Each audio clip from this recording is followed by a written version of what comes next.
sans tarder, je vous prie à vous tenir debout. Bila kukawa na miomba msimami bwimo. Et ouvrons nos Bibles dans 2 Corinthiens chapitre 3. Tufungule mkitabu wa Korinto wa pili sura ya 3. 2 Corinthiens chapitre 3, le verset 18. Wa Korinto wa pili sura 3 mstari 18. La Bible nous dit ceci. Biblia inatuonesha, nous tous qui les visages découverts, si bote benye kwa na masura nyikuwa wazi, contemplons comme dans un miroir la gloire du Seigneur. Tukunaangalia sifa ya Mungu kama vile ndani likalashi. Nous sommes transformés en la même image, tumegeuzwa kusura moja, de gloire en gloire, kusifa ndani ya sifa, comme par le Seigneur l'Esprit. Kama vile Bwana Roho. Veuillez vous asseoir. Munaweza kuikala. Allons dans Jacques chapitre 1er. Tuende mkitabu wa Yakobo sura ya kwanza, le verset 22 à 25. 22 hadi 25. La parole de Dieu nous dit ceci. Neno Mungu inatuonesha hivi. Mettez en pratique la parole. Muweke mtendo neno. Et ne vous bornez pas à l'écouter. Hapana kusimamia tu kuisikia. En vous trompant vous-même par de faux raisonnements. Mukujilanda mwe benyewe na mawazo mubaya. Car si quelqu'un écoute la parole, kama mtu anasikia neno ya Mungu et ne la met pas en pratique, na asiweke maisha, il est semblable à un homme qui regarde dans un miroir son visage naturel, amefananisha na mtu anajiangalia mulikalashi kusura yake, et qui après s'être regardé s'en va et oublie aussitôt quel il était. Kisha kujiangalia mulikalashi na anatoka naenda anasabu vile alikuwa. Mais celui qui aura plongé les regards dans la loi parfaite, lakini ule atangalia macho yake mu masheria kamilifu, la loi de la liberté, ile sheria ya uhuru, et qui aura persévéré, na ataendelea mbele, n'étant pas un auditeur oublié, asikuye ule mtu wa kusikia na kusabwa, mais se mettant à l'œuvre, lakini anaweka ile anasikia mu maisha, celui-là sera heureux dans son activité. Ule mu biashara yake atakuwa ni mtu wa heri. Amen. Amen. Le dernier endroit c'est Ézéchiel chapitre 33. Fasi ya mwisho ni kitabu cha Ezekiel 33. Le verset 30. 30. Et toi, fils de l'homme, na wewe mwana mtu, les enfants de ton peuple s'entretiennent de toi près des murs et aux portes de la maison. Sasa batoto ya ndugu ya baba yako beko nalia pembeni ya kibumbashi. Ils s'entretiennent, ils parlent. Beko naongea. Et ils se disent l'un à l'autre, banaoneshana moja kwa mwingine, chacun à son frère, kila mmoja na ndugu yake. Venez donc écouter quelle est la parole qui est procédée de l'Éternel. Sasa mukuye tusikie ni neno gani Bwana anatayarisha. Ils se rendent en foule auprès de toi, bakaenda ba mingi mbele yako, et mon peuple s'assit devant toi. na taifa yangu inakala mbele yako. Ils écoutent tes paroles, beko nasikia masauti yako, mais ils ne les mettent point en pratique, lakini abaiweke mu maisha, car leur bouche en fait un sujet de moquerie, na baba anaifanya inakuwa ni kishina kichekeleo, et leur cœur se livre à la cupidité. na ile maroho yabo inajitoa kububaya.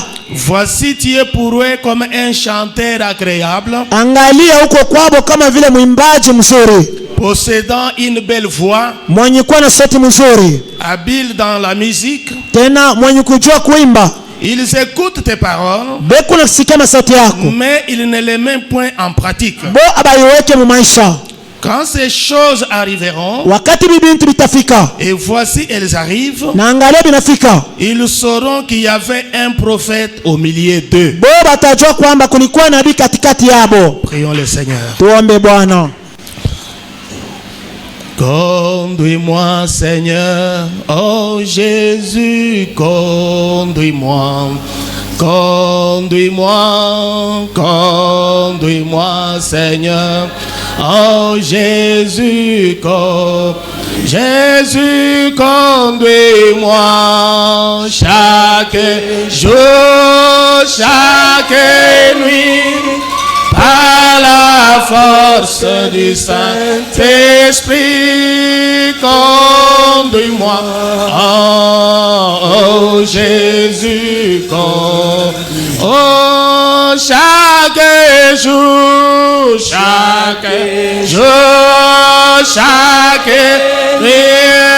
par la force du Saint-Esprit, conduis-moi. Oh Jésus, conduis-moi. Parle-moi, Seigneur.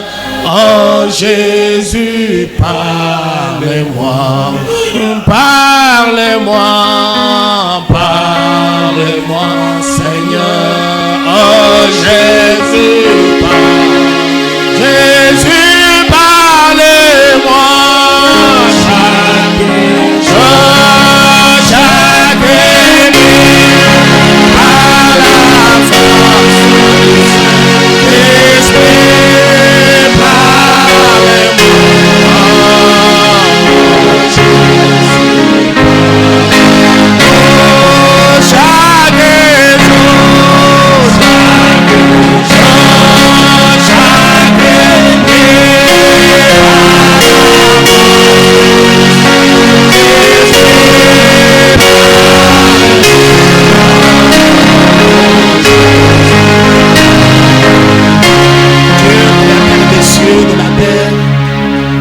Combien nous te sommes infiniment reconnaissants ce matin de ce privilège que tu nous donnes, Seigneur, pour parler à tes chers enfants. De ce privilège que tu nous donnes, Seigneur, de nous tenir dans ce sanctuaire, oh Dieu, pour parler de ta parole à tes enfants, oh Seigneur. Où est moi, où est mon interprète, où est toute l'église? Donne-nous un entendement soutenu, Seigneur. Que le Saint-Esprit parle à chaque cœur ce matin, afin qu'en quittant en ces lieux, nous puissions dire comme les disciples qui étaient sur le chemin d'Emmaüs, ils disaient que quand tu leur parlais, leur cœur brûlait en eux-mêmes. Parle à chaque cœur, Seigneur. Oui, nous, oh Dieu, bénis cette partie du début jusqu'à la fin pour la gloire du Père. Dans ton nom Jésus-Christ, nous avons prié ici. Amen. Amen. Le Seigneur bénisse la lecture de sa parole. Je crois que vous sentez bien. Naamini kwamba mko najisikia mzuri kwa nyumba ya Mungu. Voilà pourquoi David disait, Ndio maana Daudi alikuwa anasema, je suis dans la joie quand on me dit allons dans la maison du Seigneur. Niko ndani ya furaha wakati bananionyesha twende kwa nyumba ya Mungu. Niko ndani ya furaha wakati bananionyesha twende kwa nyumba ya Mungu. Alors nous servons de ces trois écritures que nous venons de lire. Sasa kufuatana na hii maandiko tatu tunasoma, nous voulons parler sur le miroir de Dieu. Tunapenda kusemea juu ya likalashi ya Mungu. Ou la Bible, notre grand miroir. Wala Biblia likalashi yetu munene. Ou l'album de famille. Wala albumu ya jamaa mzima. Amen. Amen. Nous voulons parler sur le miroir de Dieu. Tunapenda kusemea juu ya likalashi ya Mungu. Ou la Bible qui est cet miroir là. Wala Biblia njole likalashi. Ou notre album de famille. Wala albumu ya jamaa yetu. Dans 2 Corinthiens chapitre 3 où nous venons de lire. Mwa Korinto wa pili sura ya 3 tunatoka kusoma. Là Paul est en train de nous parler de quelque chose. Paulo kunatonesha mambo moja fulani. Il nous dit de quelqu'un qui se regarde dans un miroir. Anatonesha mtu anajiangalia mlikalashi. Et dès qu'il quitte là-bas, il oublie ce qu'il était. Na kisha kutoka pale penye likalashi anasahau vile alikuwa. Il oublie ce qu'il s'est vu dans ce miroir là. Anasahau vile alijiona ndani ya likalashi. Et dans Jacques chapitre 1er, na Yakobo kitabu ya kwanza, là il nous dit mettez en pratique la parole. Pale anatonesha tuweke mtendo neno ya Mungu. Ne vous bornez pas à l'écouter. Hapana kusimamia tu kuisikia. En vous trompant vous-même par des faux raisonnements. Mukujilanda mwe benyewe na mawazo mubaya. Écoutez le verset 23, il dit, car si quelqu'un écoute la parole et ne la met pas en pratique, il est semblable à un homme qui se regarde dans un miroir, son visage naturel, et qui après s'être regardé, il s'en va et il oublie aussitôt quel il était. Amen. Amen. Et ici dans Ézéchiel chapitre 33, 33. Ici, c'est Dieu qui parle au prophète Ézéchiel. Hapa ni Mungu akiongea na nabii Ezekiel. Dieu est en train de voir, de montrer comme le comportement du peuple d'Israël. Mungu anamuonesha ile tabia ya taifa Israeli. Il dit, toi, fils de l'homme. Wewe mwana wa mtu. Il dit, les enfants de ton peuple. Batoto wa taifa yako. Ils s'entretiennent de toi près de murs et aux portes de maisons. Beko naongea juu yako kando kando bibumbasha manyumba yabo. Et ils se disent l'un à l'autre. Beko naoneshana moja na mwingine. Chacun a son frère. Kila mmoja anaonesha ndugu yake. Et donc écoutez, quelle est la parole qui est venue de l'Éternel? Mkuye sasa tusikie ni neno gani linakuwa kwa Bwana. Ils se rendent en foule auprès. Baba nakuya bamingi kwako. Et mon peuple s'assit devant toi. Na taifa yangu inakala mbele yako. Ils écoutent tes paroles. Beko nasikia masauti yako. Mais ils ne le mettent point en pratique. Lakini abaiweke mu maisha. C'est ça le problème avec le peuple de Dieu. Njo mambo na taifa ya Mungu. Ils écoutent la parole. Beko nasikia neno la Mais ils Mungu. ne mettent pas en pratique cette parole. Lakini abaweki le neno mu maisha. C'est ce que Dieu reprochait les enfants d'Israël. Njo kile Mungu alikomea batoto Israeli. Il dit ne le mettent point en pratique. Abaiweke mu maisha. Car leur bouche en fait un sujet de moquerie. Sasa binywa byabo inageuza na kuwa ni kishina kuchekelea. Et leur cœur se livre à la cupidité. Na maroho yabo inajitoa kumubaya. Pour toi, Ézéchiel, Kwako Ezekiel, tu es devenu comme un chanteur qui a une belle voix. unakuwa sawa vile muimbaji kuna sauti ya mzuri. Et les gens viennent juste pour entendre cette mélodie. Na bantu beko nakuya kusikia ile mwimbo vile kunaimba. Tu es devenu comme un chanteur agréable, Unakuwa sawa muimbaji mzuri. possédant une belle voix, Mwenye kuwa na kasauti kazuri. habile dans la musique. Mwenye kujua kuimba. Ils écoutent tes paroles, Beko nasikia masauti yako. mais ils ne les mettent point en pratique. Lakini bo abaiweke mu maisha. Mais un jour, Siku moja. ils sauront qu'il y avait un prophète au milieu. Bo batajua kusema kulikuwa nabii katikati yao.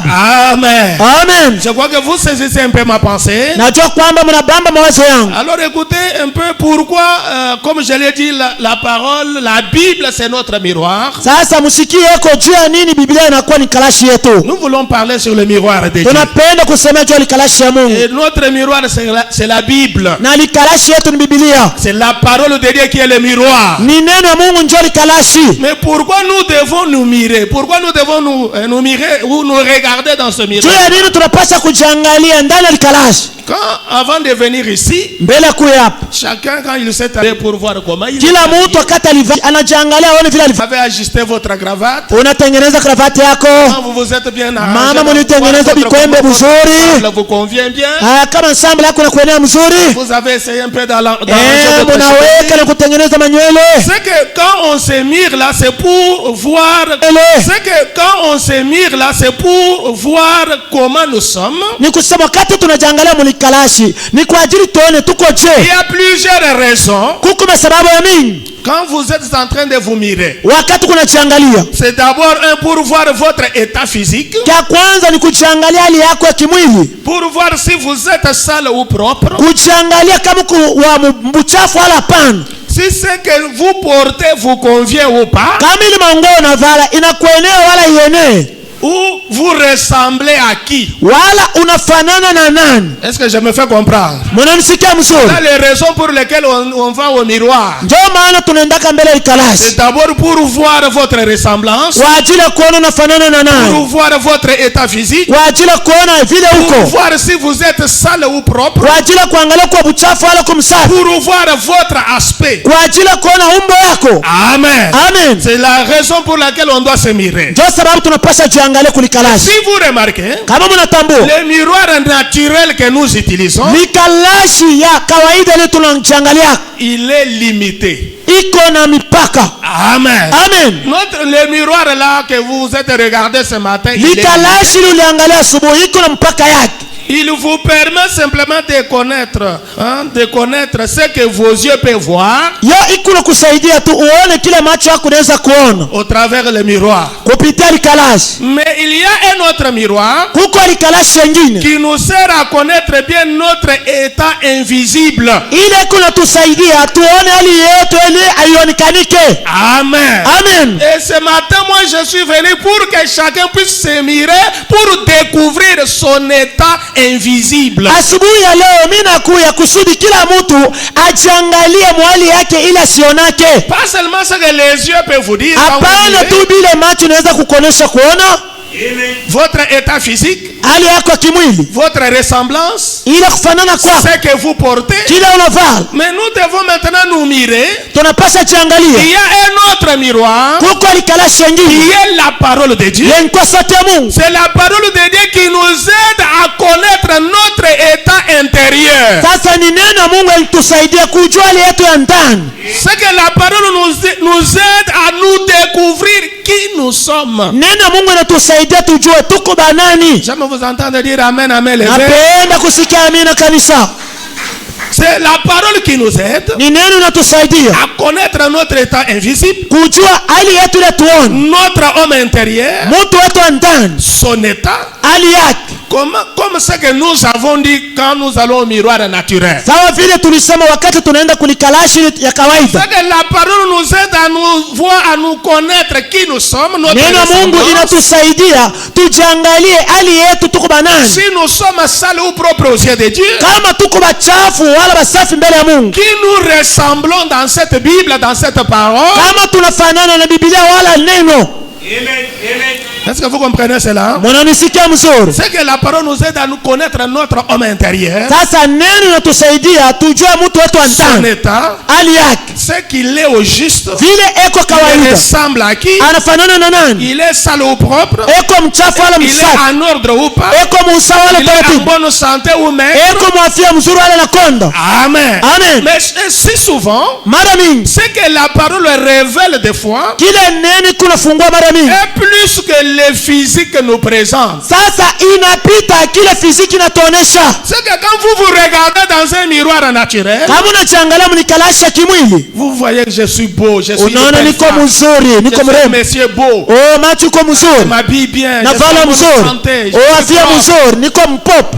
Mais quand vous allez vous placer au miroir de la parole, Wakati unaenda kulikalashi ya neno, la parole va vous dire ce matin que vous êtes sale. neno itakuonesha asubuhi ya leo huku na buchafu. La parole va vous dire que vous êtes maigre. Neno itakuonesha unakonda. La parole va vous montrer que vous n'êtes pas en bonne santé. Neno itakuonesha unafia mzuri. Et la parole va vous montrer que vous ressemblez à tout sauf aux chrétiens. Neno itakuonesha kusema wewe unafanana na kidunia kyote ila tu Bakristo.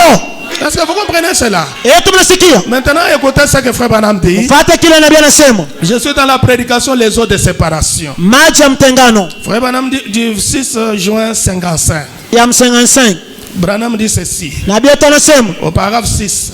Il kibeta dit, c'est sita. pourquoi je pense que l'Amérique ce soir, Ndio maana anawaza kwa ajili ya Amerika Magharibi ya leo. notre beau pays ici est dans la confusion. Hii nchi yetu iko ndani ya mfurugo. C'est comme si nous ne pouvons pas avoir un réveil. Ni sawa vile tuwezi kupata uamsho. Il dit, eh bien, on a assez prêché l'évangile partout en Amérique. Tunahubiri injili fasi yote mwa Amerika. Et Dieu a opéré assez de signes et de prodiges Na Mungu anafanya maajabu na miujiza. qui convertirait mille nations de Ile cette dimension. ingefanya kugeuza bantu elfu mataifa mingi. Des grands hommes ont parcouru le pays. Bantu banene balitembea mwinchi. Billy Graham, Billy Graham, Oral Robert, Oral Robert, beaucoup d'autres grands na bengine banene. dans le monde aujourd'hui, Mutunia leo prêchant l'évangile, ukubiri injili, l'évangile de délivrance injili afungulifu et tout le reste. na bengine. Et des grandes foules et des multitudes viennent. Na bantu bamingi kikundi ya bantu banakuya. Ils écoutent Beku nasikia et les retournent na kurudia kwabo. et s'assoient et ils continuent dans leur routine. Banaenda kuikala na kuendelesha maisha yao kila siku. Est-ce que vous comprenez cela? Munasikia ile? Les gens viennent écouter la parole. Bantu wanakuwa kusikia Même nini? dit les États-Unis a été visité. États-Unis Mungu alitembelea. Par Billy Graham, Oral Robert, lui. Oral Robert hata Branham na yeye mwenyewe. Beaucoup de foules viennent. Bantu mingi banakuya. Ils écoutent la parole. Banasikia neno la Ils Mungu. retournent toujours dans Banarudia mpaka maisha yao ya zamani. dans les mêmes choses. Mpaka vitu vya zamani. C'est ce qui est grave aujourd'hui. Njoo vya C'est kushangaza ce que leo. Dieu avait dit à Ézéchiel. Njoo vyenye Mungu Que alionyesha ces Ezekiel. gens-là viennent en foule. Bale bantu Ils wakuwe kwako. s'assoient. Baikale. Ils écoutent la parole. Basikie neno. Mais ils ne mettent pas cette parole en Lakini pratique. baishi ile neno mu maisha yabo. Mais bien aimés frères et sœurs, Mungu nataka la chose importante, kitu cha lazima. quand vous venez à la parole, Wakati unakuwa kunena, faites tous les efforts possibles. fanya nguvu yote. Et quand on prêche la Wakati parole, unahubiri neno, appropriez-vous cette parole. beba ile neno inakuwa yako. Cette parole-là pour vous. Beba ile neno kwa ajili yako. Mettez cette parole en Na pratique. uiweke itoke mu maisha.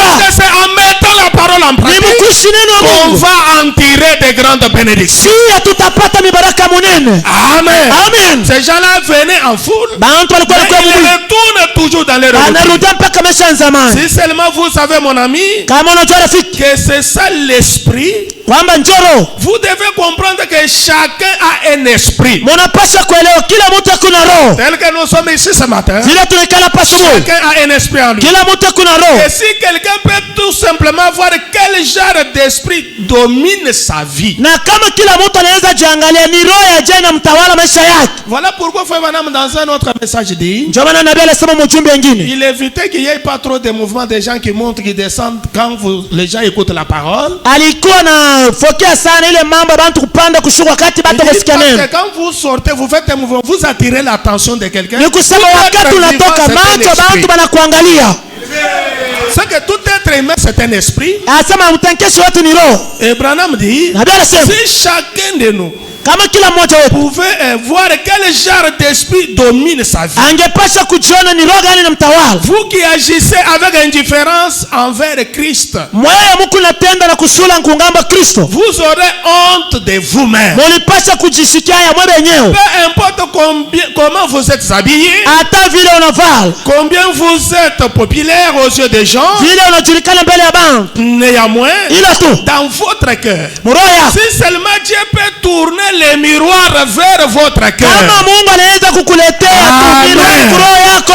Aujourd'hui, nous voulons que Dieu puisse tourner le miroir vers votre Leo cœur. tunapenda Mungu ageuze miruari kwa maisha yetu. Moi, je voudrais que ce soit les souhaits de chacun de vous. Ninapenda ikuye nia kila mtu. Parfois, les physiques vous trompent, Mara nyingine kimwili kuna tulana. alors que c'est l'homme intérieur là qui va rencontrer Dieu un jour. Mwili wakati ni mtu wa ndani atakutana na Mungu. Ça, c'est la chair seulement, Hii ni mwili. et ça va retourner à la poussière. Itarudia kwa mavumbi. C'est l'homme invisible Ni que vous mtu êtes, ule l'homme atuone. intérieur Mtu là, wa ndani. qui doit être en ordre avec Dieu. Anapaswa kuwa mapatano na Mungu. Même si ce corps est faible et malade, Hata hii mwili kuna magonjwa. il n'est pas en bonne santé, Haina afya il mzuri. est faible, fatigué, il Inachoka. ne s'habille pas bien. Haifanyi Mais il mzuri. faut que ton âme, l'homme intérieur, soit en bonne santé. Nafsi yako inapaswa kuwa na afya mzuri. Parce que c'est la chose importante. Maana ndio kitu cha Et lazima. madame dit, si seulement Dieu peut tourner les miroirs vers votre Kama Mungu cœur. atageuza likalasi kwako. Frère madame dit, Nabii anasema et bien des fois, mara mingi quand vous traitez des choses spirituelles, wakati kunaongea vitu vya kiroho, vous les voyez quand ils sortent. C'est-à-dire, frère madame, vous voyez même quand les démons sortaient des gens. ni kusema nabii alikuwa anaona vile mademoni alikuwa anatoka mubanga. Quelqu'un m'a posé une question. Mtu mmoja aliniuliza, J'étais à Calgary au Canada. nilikuwa ku Canada, Un jeune homme est entré. kiana mmoja aliingia. On lui avait mis une camisole de force, Sasa balimweka kama mkamisoro moya nguvu, un habillement de militaire. nguo moya ya baskari, Il est entré par le fond de la salle. na akaingia kabisa kule kumwisho. Il maudissait et faisait des histoires. Yeye alikuwa na laana na kufanya mabintu. Et Branham dit, Nabii je anasema n'avais jamais rien entendu de pareil de ma vie. mie nilikuwa bado kuona kitu kia vimaisha. Son père a essayé de le retenir. Baba yake alijaribu kumubamba. Et quand il est entré, Wakati aliingia, ce garçon-là, c'était sa première fois de voir Frère Branham. ule mtoto ilikuwa mara yake ya kwanza kumwona nabii. Il a piqué une crise de folie. Yeye alianguka mashimu. Et il maudissait, il insultait, il était... On ne savait plus comment le maîtriser. Hakukuwa tena namna ya kumnyamazisha. Moi, je voudrais que Dieu tourne le miroir à votre cœur. Mimi napenda Mungu ageuze likalasi kwa Parce roho que yako. ce qui est dans votre cœur est horrible. Kuangalia kile kiko mroho yako ni kibaya. Parfois, quand vous êtes devant les gens, vous affichez l'attitude ou un autre visage pour montrer que tu es un saint, un croyant, Ili un wakati frère uko mbele ya sérieux, bantu une unaonyesha sœur kwa sérieuse. Mkristo, Mais dada alors mzuri, que ndugu dans mzuri. ton cœur là, Ili wakati il roho ajoute yako beaucoup de mauvaises uko choses. vitu vibaya. De telle sorte que si Dieu peut tourner le miroir Ile à votre namna cœur, kama Mungu atageuza tu vous likalasi kwa roho allez yako, avoir pitié de vous-même. wewe utajionea buluma. Et je voudrais que chacun de vous ait d'abord pitié de lui-même. Napenda kila mtu ajionea buluma. Que Dieu tourne le miroir à votre cœur. Mungu ageuze likalasi kwa roho Vous yako. voyez comment les démons sortaient dans le cœur des Nabii gens. alikuwa anaona vile mademoni ilikuwa natoka mubanga. On me dit, je n'avais jamais rien entendu de pareil dans ma vie. Nilikuwa bado kusikiaga kusema maisha Son yangu. père a essayé de le retenir. Baba yake alimubamba. Quand il est entré, Wakati aliingia, il m'a regardé et il a dit, aliniangalia na kusema, William Branham, William Branham, tu n'as rien à faire avec moi. wewe hauna kitu utanifanyishia. Il dit, oh, Ce père a levé les yeux, il a dit, baba yake akapandisha macho na kusema il ne connaît même pas son propre nom. yeye asikuwa anajua hata jina yake. Dans cet état de folie, ce monsieur ne connaît même pas son propre nom. Hali yake bazima asikuwa anajua na jina yake.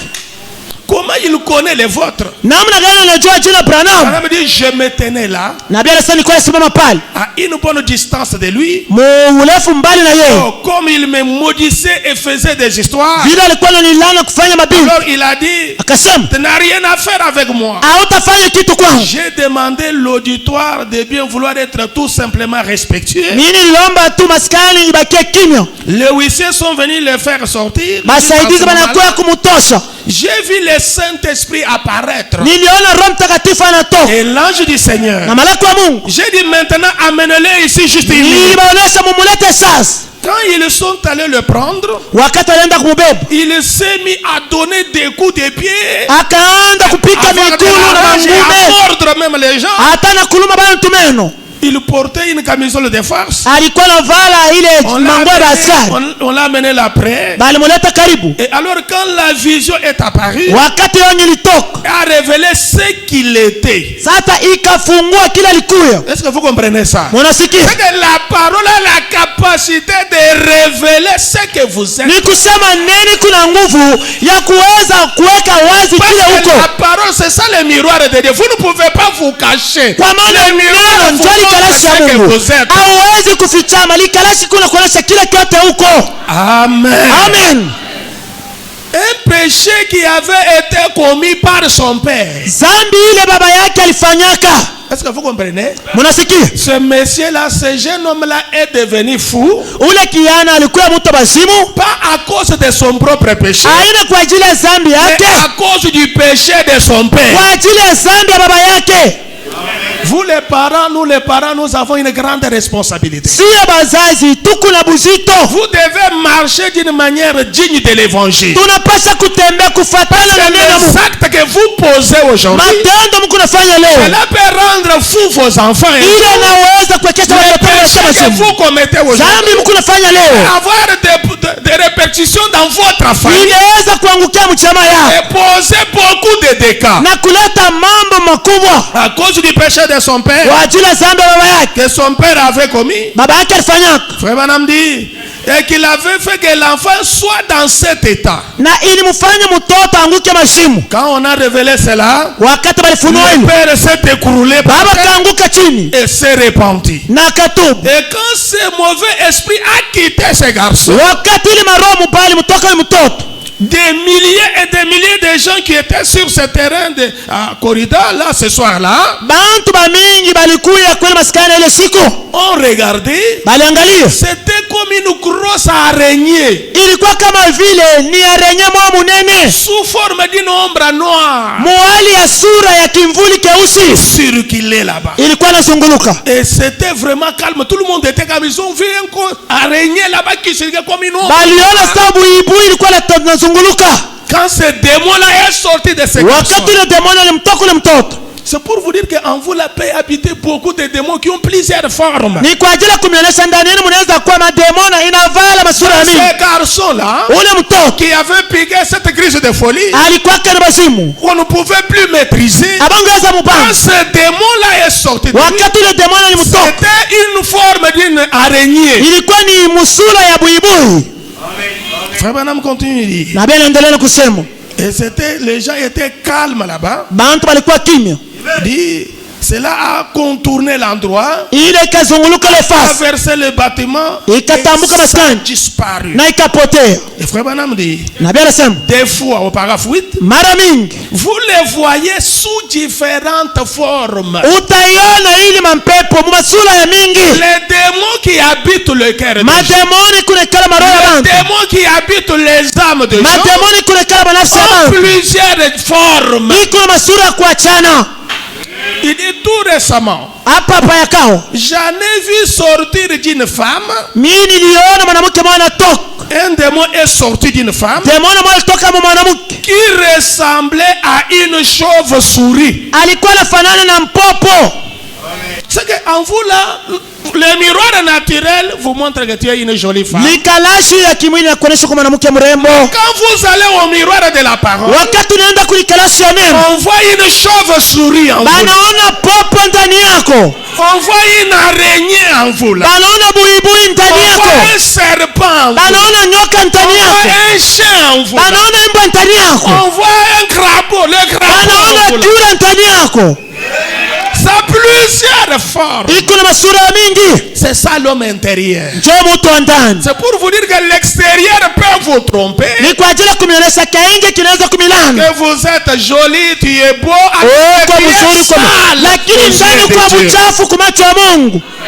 Tu as une autre forme aux yeux de Dieu. Wewe kuna macho mengine kusura ya Mungu. Tu as une autre forme. Kuna sura nyingine. Quand Dieu vous regarde, Wakati Mungu anakuangalia, ça c'est un chien. huyu ni imbwa.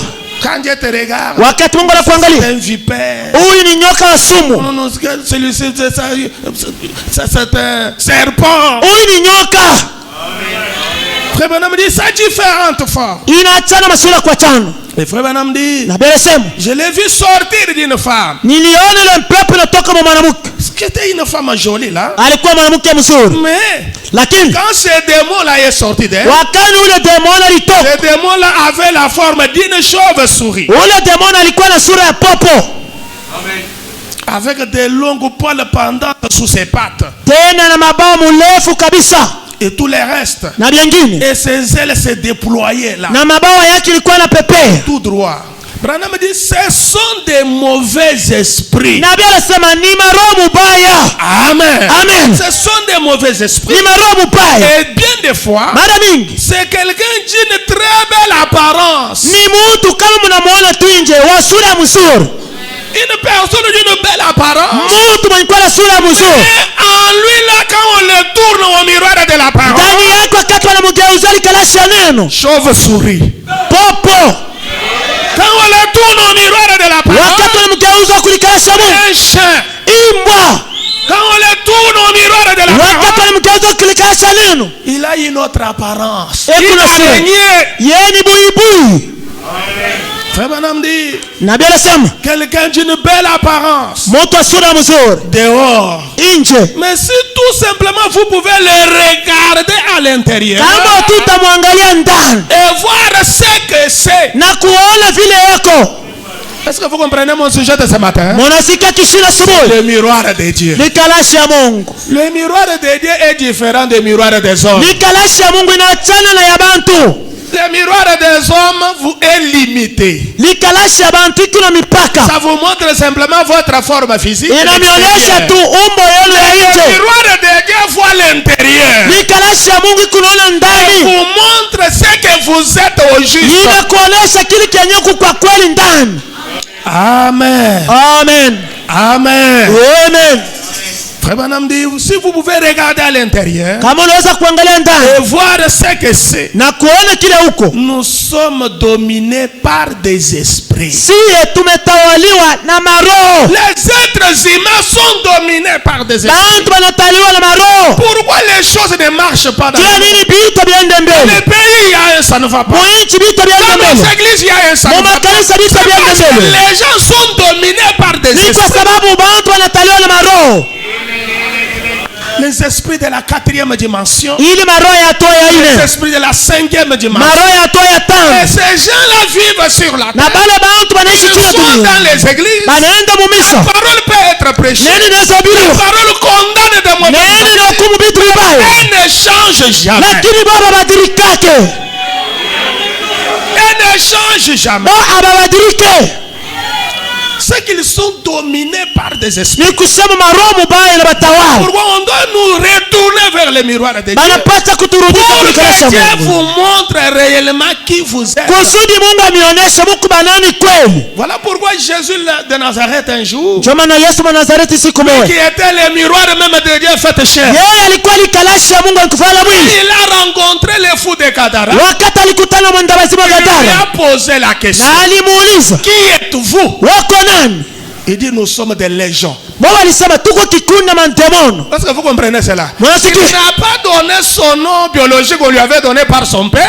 Asikupana jina yenye baba yake alimupa. Ces messieurs-là, ces démons-là question de Jésus. Sasa ili mademona ilisikia ulizo Yesu mzuri. Si Jésus peut te poser la même question. Kama Yesu ataweza kuuliza na wewe. Qui êtes-vous? Uko nani? On n'allait pas dire moi je suis Kabedi, moi je suis Massin, je suis Mutombo. Oh, mimi niko fulani, niko fulani, niko. Dieu connaît qui vous êtes. Mungu alishakujua jina yako. Peut-être c'est l'orgueil que vous êtes. Sasa ngine ni kiburi njoo jina yako. Peut-être c'est l'amour d'argent que vous êtes. Sasa ngine ni mapendo makuta Peut-être c'est la yako. prostitution. Sasa ngine ni butumbo konabo. Peut-être c'est la folie que vous Sasa êtes. ngine ni bazimu konayo. Il faut dire au Seigneur ce que vous êtes. Unapasha kuonesha Mungu kile uko.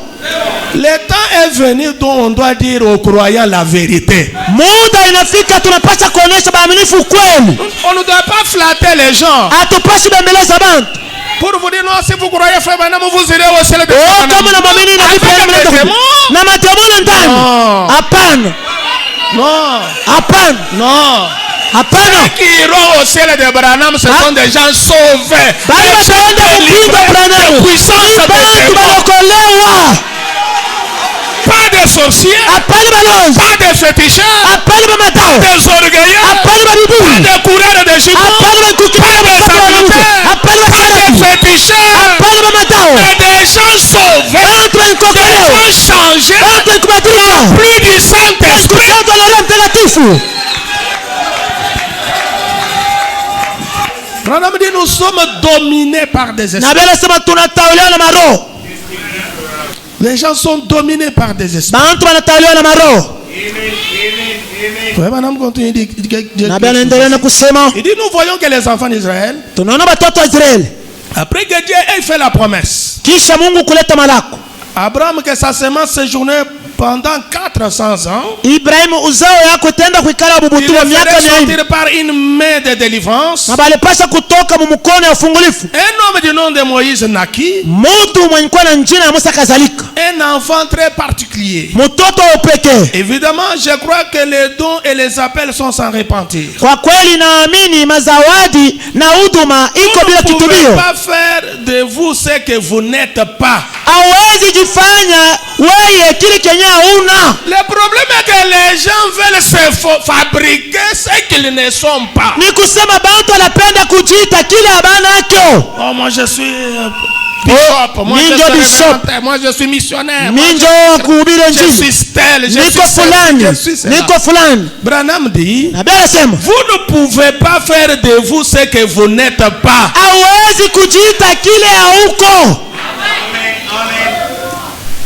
Il dit, je suis un peu en désaccord avec vous là-dessus. Pale mimi Certains d'entre vous, frères, sipatani na mwewe. de la pluie de l'arrière-saison au sujet de l'imposition des mains ou du fait de conférer des dons. Niko na ile kuwekeana mikono namna ya kuambukiza mazawadi. Nous vous imposons les mains pour vous donner les dons de prophétie, les dons de parler en langue, les dons de prédicateur. Non, l'imposition des mains ne transfère pas les dons dans la personne. Ile kuwekewa kwa mikono akuikalake kunaambukiza zawadi ndani ya mtu. Les dons sont prédestinés par Dieu. Zawadi ni Mungu, ile Mungu akunamipa. Amen. Amen. C'est Dieu lui-même qui a prédestiné. Ni Mungu yeye mwenyewe alitarisha kumipatishia. Je crois que vous êtes nés de Dieu. Naamini mnazalika na Mungu. Dieu a placé dans l'église certaines choses. Mungu aliweka mumisa vitu C'est fulani. Dieu qui l'a fait.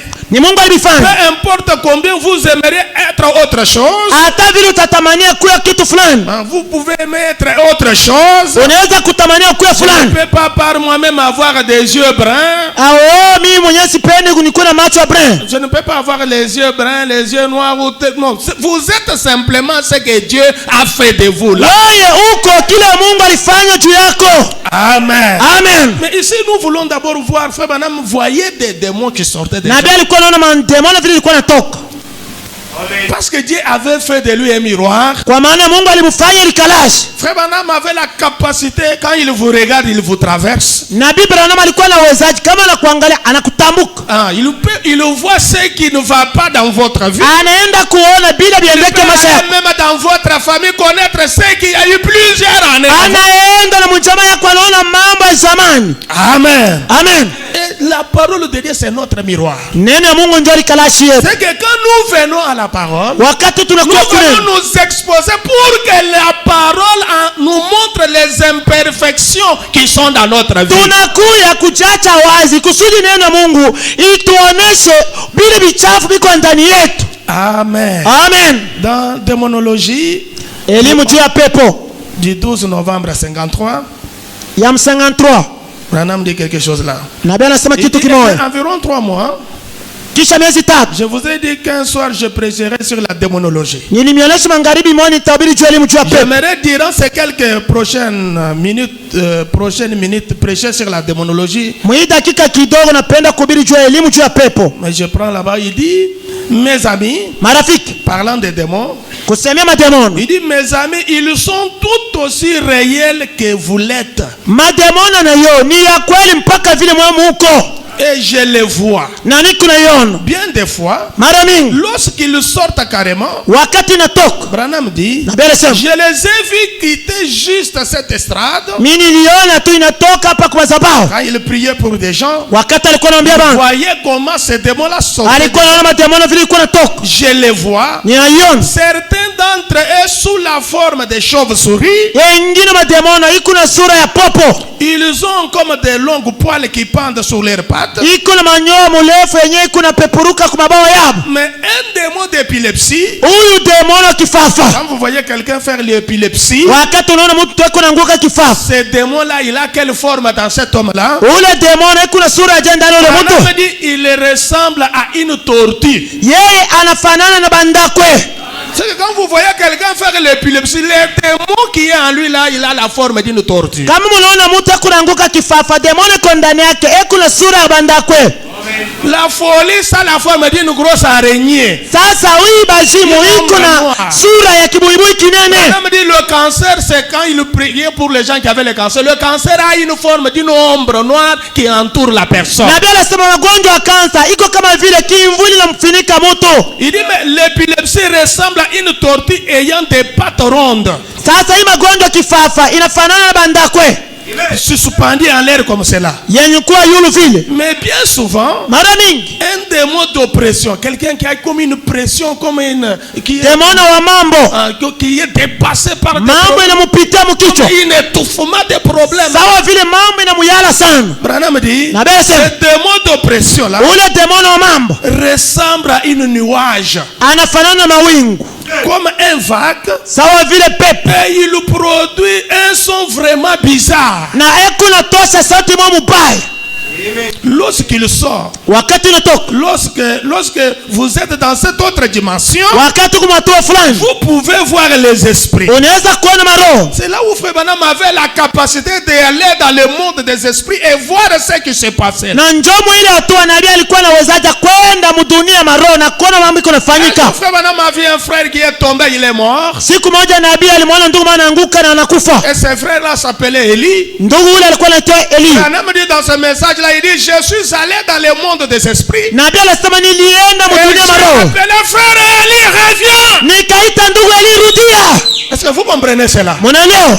C'est que quand on peut regarder les gens, Wakati tunaweza kuangalia bantu, quelqu'un peut montrer une autre apparence, Mtu une autre anaweza forme, onyesha un sura sein, moya un mzuri. moyen, mais ce qu'il est au juste, kile kenyeko kwa kweli c'est Dieu celui qui connaît cela. Mungu yeye peke ndio anamjua. Maintenant, ce qu'il faut demander à Dieu, Kile unapaswa omba Mungu, Seigneur, tourne le miroir à moi. Bwana geuzia likalasi Que kwangu, je découvre ce que je suis. nijue mimi niko nani. Parce que c'est là où vous allez travailler pour ton âme. Pale ndio utatumika kwa ajili ya nafsi yako. Le travail de l'âme, c'est un travail très important. Kazi ya nafsi ni kazi ya lazima. Vous devez plus travailler pour ton âme. Munapaswa tumika sana ujua Vous nafsi devez yako. plus travailler pour vous-même. Munapaswa tumika sana ujua muda wenyewe.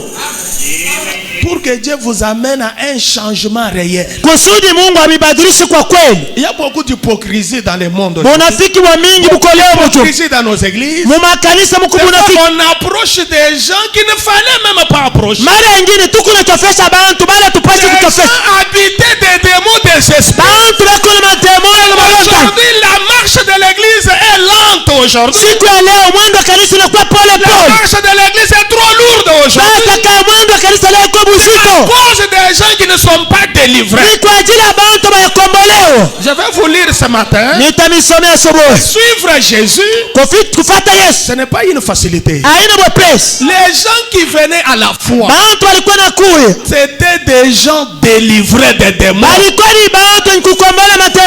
mkono. Vous devez d'abord travailler sur cela. Mnapaswa tumika mbele ile kazi. Frère Branham continue, il dit. Na bena endelea kusema. Il dit, lorsque vous êtes dans cette autre dimension, Wakati kumatofu yengine. pour voir les esprits, Kwa ajili ya kuona maroho. et vous pouvez penser que c'est faux. Unaweza kuwaza ni bongo. Comme nous parlons là, les autres pensent ah non c'est faux parce Hivi tu que unasema wengine wanasema ni bongo. ce n'est pas faux ce que nous disons. Haina bongo. Je vous répète les paroles d'un prophète de Dieu. Niko na misemulula misemo On ne nabii. discute pas avec un prophète. Ababishana yake na nabii. Amen. Amen. Lui-même Dieu l'a fait un miroir. Quand vous venez, il peut vous dire qui vous êtes. Yeye mwenyewe Mungu alimfanya ikalasho na kwa mbele yake anakuonesha kile huko. Vous avez vu Jésus un jour quand il était là. Une femme est venue. Mwanamke mmoja alikuja wakati wa Yesu. Une Cananéenne est venue. Mwanamke Mkanania. Oh Seigneur, de mon enfant, elle est tourmentée. Oh, kwamba mtoto wangu yuko nasumbuka. Jésus l'a regardé, je ne peux pas prendre les enfants. Yesu akasema siwezi kubeba. Les jeter au petit chien. Chakula batoto ni bapatishe baimbwa. Parfois cette femme-là, cet enfant-là, elle l'a eu dans la prostitution. Saa zingine yule mtoto alimpata bubundumba. Et vous savez, frère Branham dit, Mnajua nabii anasema le démon de la prostitution est caractérisé par un chien. sasa huyu demona wa busharati amefanana na imbwa. C'est que quand vous courez, vous êtes juste comme un chien là. Ni kusema ile wakati unafuata mpaka bana mke wako imbwa.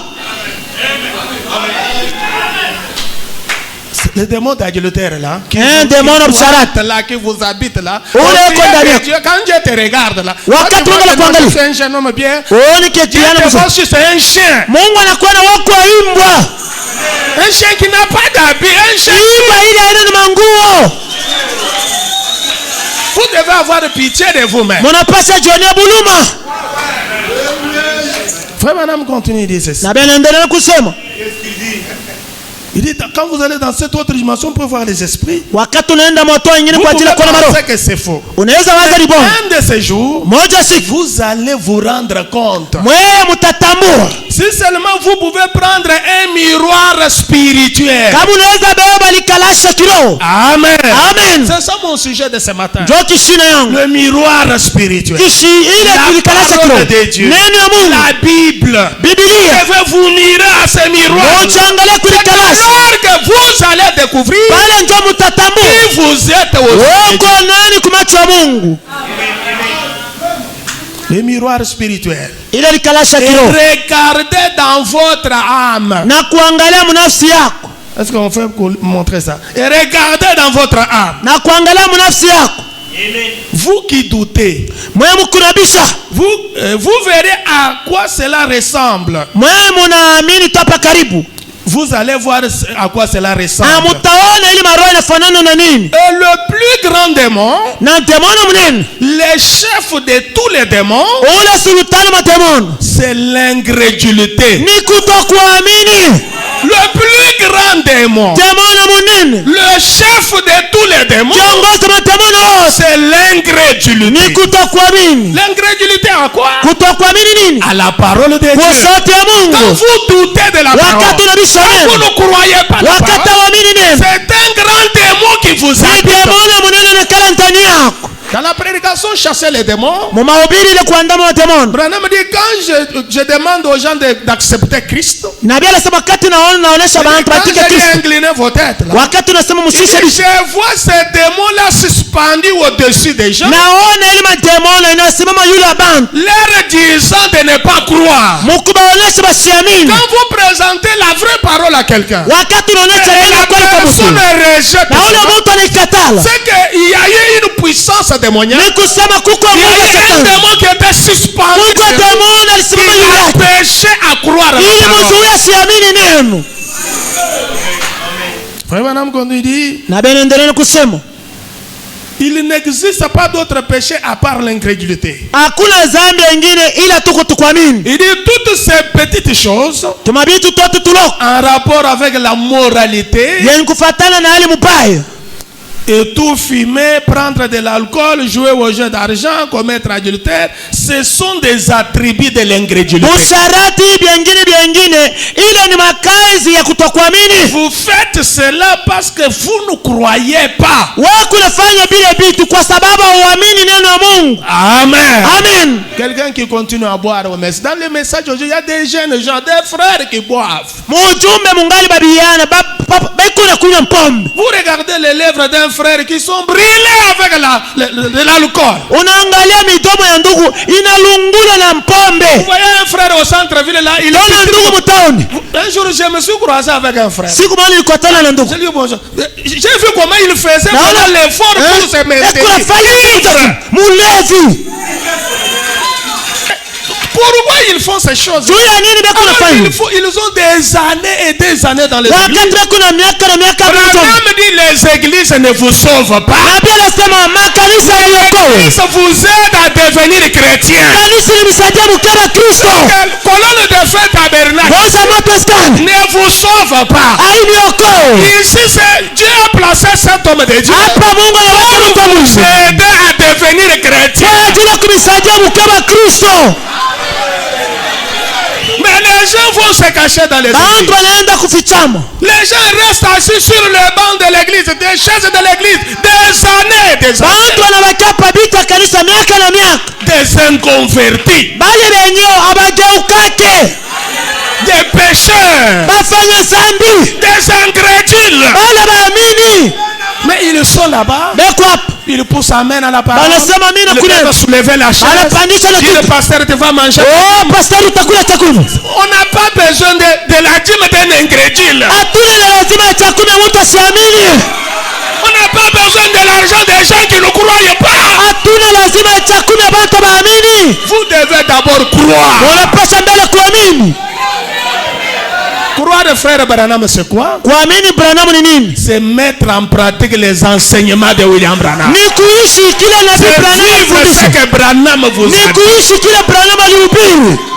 Les gens sont habités de démons.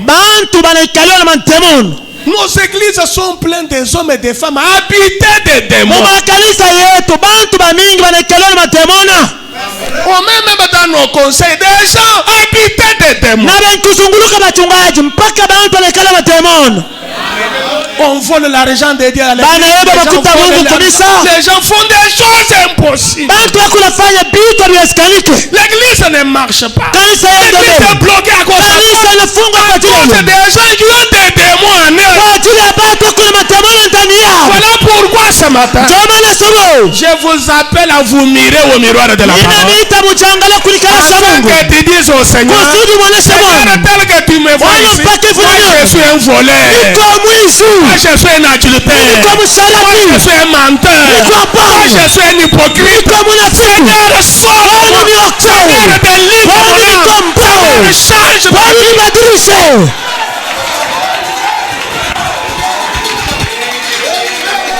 Dans la prédication, les signes, frère Branham dit ceci. Dans les signes, frère Branham dit ceci. Branham dit vous faites ces mauvaises choses-là parce que vous ne croyez pas. Et les signes du 28 novembre 63. 201, il dit frères et sœurs. Maintenant à vous qui avez reçu Christ, il y a des années, qui peut-être sentaient que vous avez reçu un signe. J'espère que c'est juste. Si vous l'avez, vous n'avez pas à vous inquiéter à ce sujet. Cela se reflète. Comment pourrais-je m'empêcher d'être Beethoven si celui-ci vivait en moi?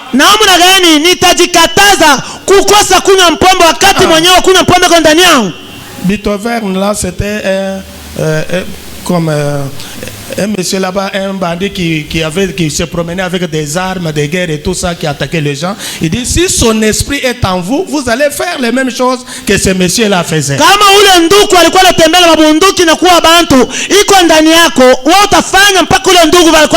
Christ est en vous, observez tout simplement ici dans le miroir de Dieu. Amen. Amen. Si Christ est en vous, observez-vous dans le miroir de Dieu. Le miroir de Dieu, la Bible. Voyez à quel personnage de la Bible vous ressemblez. Amen. avons le courage de dire, moi je suis frère Paul, moi je suis mimi ko ndugu Paul, Élisée, moi je mimi suis ko ndugu Élisée, André, mimi ko André. Ce sont les personnages de la Bible. Ni bantu mu Biblia. Mais est-ce que la vie qu'avaient ces gens-là, toi tu la manifestes? Eti maisha ilikuwa niishi bale bantu, wewe na huku naishi hayo? Ou bien c'était nos blasphématoires que vous portez? Wala ni jina kukufuru na beba. Vous prenez même le nom d'un saint homme comme Branham, vous donnez à vos enfants rebelles là. Unabeba jina ya nabii mtakatifu Branham, unapana mtoto wako mtombosi. Oh, il s'appelle frère Branham. Anajiita ndugu. Branham qui boit, un Branham têtu. Branham akichwa nguvu, Branham insolent, impoli. Unajibu watu mbaya. Changez ce nom là. Mwanakatali ile jina. Changez ce nom. Waende mubadilishe. Si Christ est en vous, kama Kristo ni ndani yako, observez tout simplement ici dans les miroirs de Dieu la Bible. Ujangalie tu mlikalashi ya Mungu mu Biblia. Et voyez à quel personnage de la Bible vous ressemblez. Na ujangalie unafanana na mtu gani mu Biblia. Voyez. Monon. Si votre image est semblable à celle de Daniel. Kama sura yako inafanana na ya Daniel. Toi tu ressembles, j'ai dit le miroir de Dieu, la Bible qui est notre album de famille. Biblia ni kwa album ya jamaa. Vous savez, vous devez prendre souvent l'album. Unabeba mara mingi tunabeba album. Oh, ni shangazi fulani, ni muyomba fulani. Moi je ressemble à mimi nafanana na shangazi fulani. Mimi nafanana na mtu fulani. Nous aussi, nous avons une famille. Tuko na jamaa. Et notre album de famille c'est la Bible. Album yetu ya jamaa ni Biblia. La Bible. Voyez quelle personne vous ressemblez. Na ujangalie nafanana na mtu gani mu Biblia. Tu ressembles à Daniel. Unafanana na Daniel. On peut te prendre, te jeter dans une fosse au lion. Anaweza kukutuma mshimo ya simba. Et tu sors là-bas vivant. Na utoke pale kuna mzima. Tu es Shadrach, Meshach, Abednego. Je suis frère Shadrach. On peut vous jeter dans le feu. Et te sortir vivant. Na kukutosha mzima. Branham dit, voyez, vous ressemblez à qui? Tu es le Rebecca de la Bible. Je suis Sarah, tu es Sarah de la Bible. Je suis Rita, tu es Rita de la Bible. Votre vie ressemble à qui dans cette Bible? La Bible c'est notre album de famille. Tu ressembles à qui? À Saint Paul. Tu ressembles à Irénée. Tu ressembles à Colombe. Tu ressembles à Wesley. Tu ressembles à William. Vous ressemblez à qui? Mon frère, vous ressemblez à qui dans cette Bible? Sœur, tu ressembles à qui dans cette Bible? La Bible c'est notre miroir. La parole c'est notre miroir. Nous regardons dans la parole. Oh, je ressemble à terre. Je suis comme Daniel. Je suis comme Élisée. Je suis comme les prophètes. Amen. Voyez si votre image dans ce miroir de Dieu qui est là. Voyez à quelle personne de la Bible vous ressemblez. Si votre image est semblable à celle de Daniel, d'Ézéchiel, des chrétiens de l'église primitive, voyez si votre image est l'air comparable. Vous ressemblez à ton grand-père qui est resté au village, un sorcier. Maman, toi tu ressembles à qui? À ta grand-mère qui a croqué toute la famille. Dieu vous a fait sortir de cette famille pour vous envoyer dans une autre famille. Dans cette famille, la famille des saints, des gens sauvés, des gens délivrés. Pourquoi toi quand tu poses des actes, on dit il ressemble à son oncle? Il ne payait pas les dettes comme son oncle. Il n'a jamais terminé la dot. Depuis qu'il de ces maris. asiyaishaka mali ya kubabibi tangu zamani. Il y a des frères qui ont encore des dettes de dos. Bandugu betu wako wangala madeni. Déjà 5, 4, 3 ans. Bibi isakuwa batoto 5 4. Tu ressembles à qui? Unafanana na nani mu Biblia? Des dettes partout. Mandeli fasi yote. On a même le courage, j'ai la dette de la dîme. Est-ce que vous comprenez? Ni vous endettez chez les gens, vous allez même vous... Est-ce que vous avez eu des accords avec Dieu pour que Dieu vous emprunte ça? Mulishaka mbikana na Mungu kusudi aanze kusema wali kuna ndani ya Mungu. Vous ressemblez à qui dans ce? Munafanana na nani mulikalashi ya Mungu? Comme Daniel. Kama Daniel. On peut vous jeter dans la fosse au lion. Bakutupe mushimo ya nsimba. Et tu sors vivant. Na utoke mzima. Maman, tu ressembles à qui, jeune fille? Mama yangu mtoto mwanamke fanana. Prostitution là, tu ressembles à qui? Na bule mundumbu kuna bunafanana na nani? C'est commérage là, tu ressembles à qui? Kama muko na unafanana na nani? Cette têtutesse là, tu ressembles à qui? Kichwa nguvu kuna kunafanana na nani? Cet orgueil là, frère, tu ressembles à qui?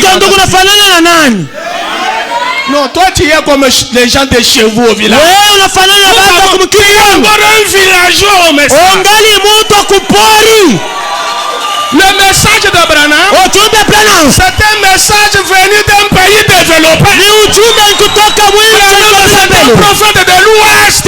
Le message, c'est la haute civilisation. Le message est venu pour nous civiliser. Mais nous avons des gens aujourd'hui dans le message qui sont des chefs coutumiers. Des chefs coutumiers, des conservateurs de tradition, des mamans ici qui sont la conservatrice de tradition. Oh, dans cette affaire ici, comme tu as perdu ton mari, vous savez, il ne faut pas toujours écouter ces jeunes gens. Ce pasteur là, il est encore jeune. Il faut aller chercher quelqu'un de la famille de ton mari qu'on vous arrange. Ces gens-là, dans le message, de conservateurs de tradition. Les coutumes des peuples ne sont que vanité.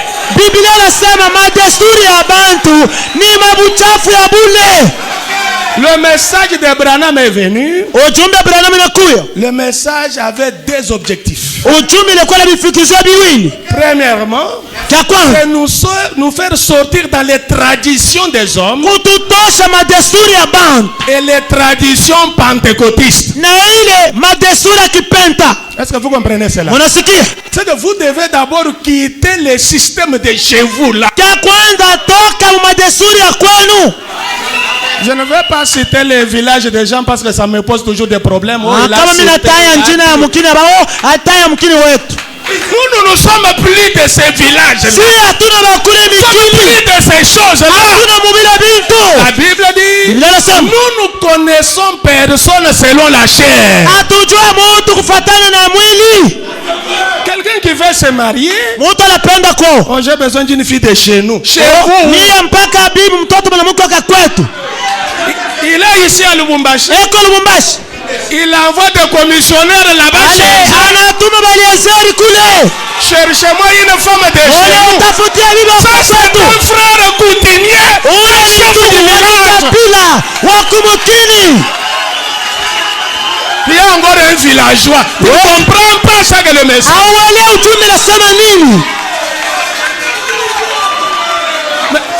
Qui va épouser nos jeunes filles vierges? Maintenant tu envoies l'argent chez vous. On vous marie une sorcière. Il nous amène des problèmes ici.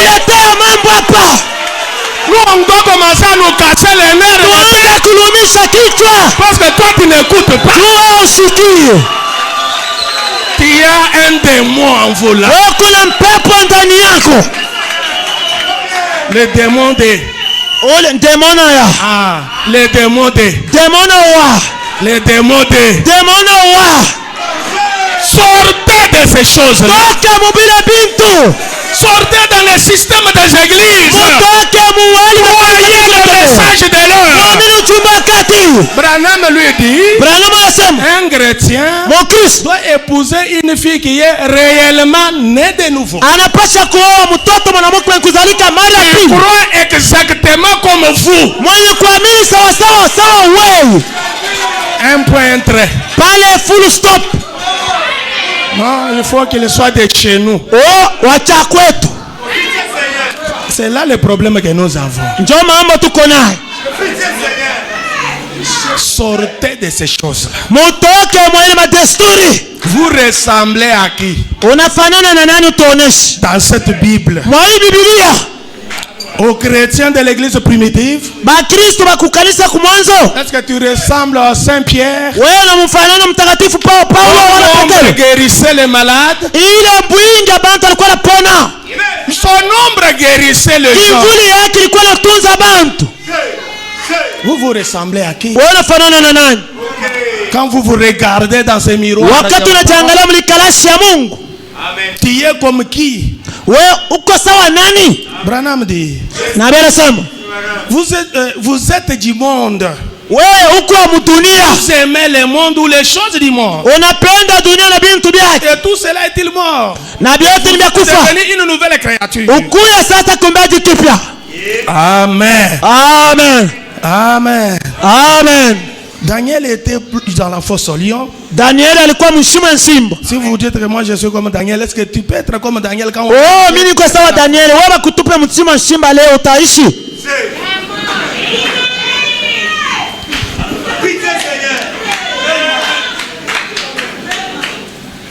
Frère Branham dit dans Jésus à la porte Yesu pa mulango du 29 mai 58. ya 29 Mei 58. Écoutez ce que Frère Branham dit. Musikie kile nabii anasema. Si vous allez dans un 33, si vous alliez dans un restaurant Kama unaenda fasi ya kukulia chakula et qu'on vous serve un bol de soupe contenant une araignée, na bana kusaidia sose mzuri iko na buibui ndani, vous pousserez cela. ale utabimwanga kule, Vous allez rougir dans cette heure. awo utafoka. Vous allez appeler le propriétaire et lui dire, Utaita mwenye restaurant kumwonesha, voulez-vous m'empoisonner? munapenda kuniua? Une araignée dans votre soupe. Musupu yenu mimi naona buibui, Je ne mangerai plus jamais ici. sitaikulaka. Vous allez même dire, quand vous allez dans un restaurant, vous trouvez, mes pieds n'entreront plus dans ce Mikulu yangu haitaingiaka tena mu restaurant yenu. Vous voulez me tuer dans ce restaurant. Unapenda kuniua mwe. Pourquoi quand vous trouvez l'araignée dans votre Juu ya nini sauce là, unakuta kibuibui ndani ya chakula? je ne mangerai plus jamais ici. Sitakulaka tena hapa. Branham me dit, vous sortirez enflé là-bas comme une Na Biblia grosse inasema fourmi. utatoka pale mwenye kuvimba. Et Branham dit, Na Biblia inasema, mais vous pensez être quelqu'un. lakini wewe unawaza kuwa mtu fulani. Mais après, Kisha le diable peut vous faire avaler n'importe quel genre de religion. shetani anaweza kukumezesha hata dini ya je. Aujourd'hui, nous avons des gens dans les maisons. Siku ya leo tuko na watu mujumbe. Pendant que les gens du monde viennent avec leurs fétiches, on les brûle dans nos églises. Wakati bantu ba dunia banakuwa na madawa tunaichoma. Mais nous avons dans nos églises des frères qui ont des fétiches, mais qui gardent les leurs. Tuko na bandugu mu mamisa, beko na madawa, beko na chunga yabo. Ils disent non, il faut vraiment, ces derniers temps, pour avoir de l'argent, il faut vraiment avoir quelque chose. Unaona mwiyo wakati kwa kupata makuta alifo kubamba fast fulani. Non, Bongo. l'argent c'est Dieu qui les donne. Makuta ni Mungu ndio mwenye kuileta. Soyez d'abord chrétiens. Kuya mbele Mkristo. Amen. Mais Amen. vous pensez être quelqu'un, Unawaza kuwa mtu après, fulani. le diable peut vous faire avaler n'importe quel genre de religion. Kisha shetani anakuaminisha bintu vyote. Alors que cette âme vaut 10 millions de dollars, l'âme là que vous avez, Mwili wakati ile nasi na iko nayo, iko napita bantu 1000. 10 millions de dollars, ça coûte beaucoup de millions. Yo iko na madola mingi.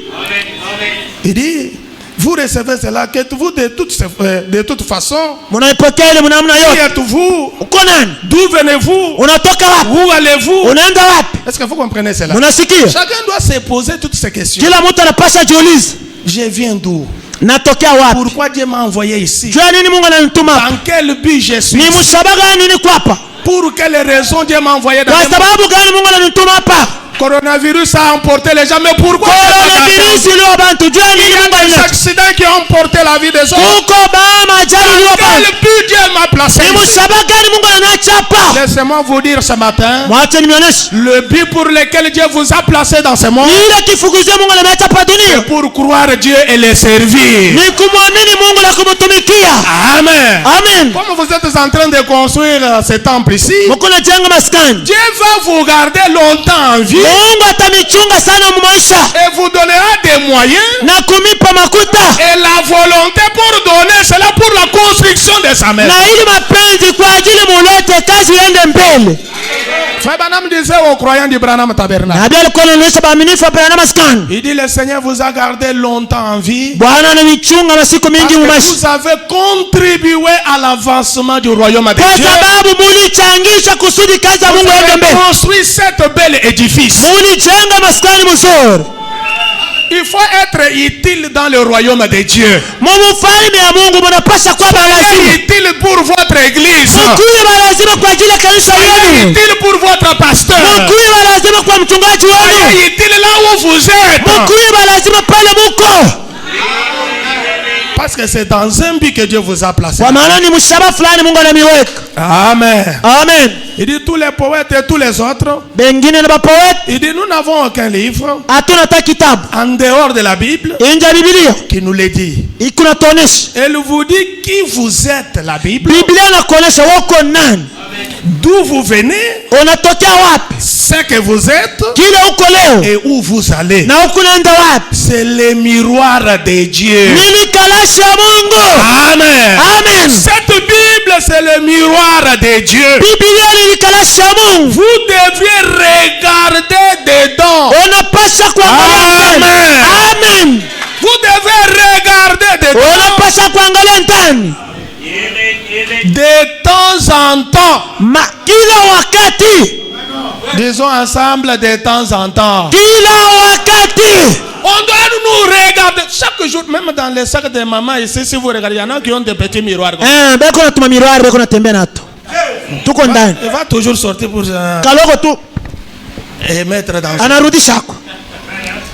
la parole aussi, c'est comme ça qu'on doit nous regarder dans la parole. Na ndio tunapaswa kujangalia muneno kila wakati. Amen. Amen. Frère Branham dit c'est la Bible Ni Biblia qui est le miroir de Dieu. yani kwa kalashi ya Mungu. Nous devons nous mirer de temps en temps. Tunapaswa kujangalia kila wakati. Parce que c'est la Bible qui vous dit qui vous êtes. Kwa maana ni Biblia kuna kuonesha wako nani, D'où vous venez unatokea wapi, et où vous allez. kunaenda wapi. C'est la Bible qui est le miroir de Dieu. Ni Biblia ni kwa kalashi ya Mungu. Vous devrez regarder dedans Unapaswa kuangalia ndani de temps en temps. kila wakati, Plutôt que d'avoir tant de credo et autres, kuliko kuwa na bintu vya mingi des fausses croyances. ile kuamini kwengine, Les credos là, ce sont des fausses croyances. ile kuamini kubaya. Oui, Jésus veut avoir accès à cette porte de l'orgueil. Yesu anapenda aingie kwa ile mlango wa kiburi. Il y a beaucoup de portes dans les cœurs des hommes. Mumaroho ya bantu muko milango ya Il mingi. y a beaucoup de chambres là dans votre cœur. Kuko mashamba ya kuachana. Que vous ne voulez pas que Jésus ait l'accès facile. Ila upende Yesu aingie ndani. Il y a la porte de l'orgueil. Kuko mlango wa kiburi. Quand Jésus dit, bon, vous pouvez entrer partout, mais ici ne touche pas à ça. Wakati Yesu anakuya napenda kuingia ingia fasi hapa hapana. Il y a la porte de la vie privée. Kuko sasa ile mlango amesha wewe Vous moyo. voulez voir la colère de quelqu'un, Kama unapenda kuona kasirani ya mtu, touche à cette porte là. bamba pale mlango. Vraiment, frère, est-ce que c'est toi qui m'as baptisé dans cette église? Hein? Est-ce que moi j'écris pour toi ici? Pourquoi tu peux marcher comme ça sur mes pas? Tu es allé, tu es parti plus loin. Tu es parti très loin. Un chrétien n'a plus de vie privée. Amen. Jésus doit avoir accès à toutes les portes. Yesu anapaswa kuingia milango yote. Jésus doit se sentir bienvenu dans votre cœur. Yesu anapaswa kujisikia unampokea mzuri. Il doit avoir l'accès facile dans votre cœur. Anapenda iingie maisha yako na wepesi. Mais il y a beaucoup de choses qui l'empêchent. Kuko bintu mingi biko namkataza Yesu kuingia. Amen. Amen. Dans Hébreux chapitre 5 et 6. Ebrania 5:6. Du 8 septembre 57. Moya 55. 57. Ya 57. Au paragraphe 112, Frère Branham dit ceci. Kibeta 112. Il dit, mais les choses que vous voyez dans votre esprit, Bintu bili mkunaona mwakili yenu.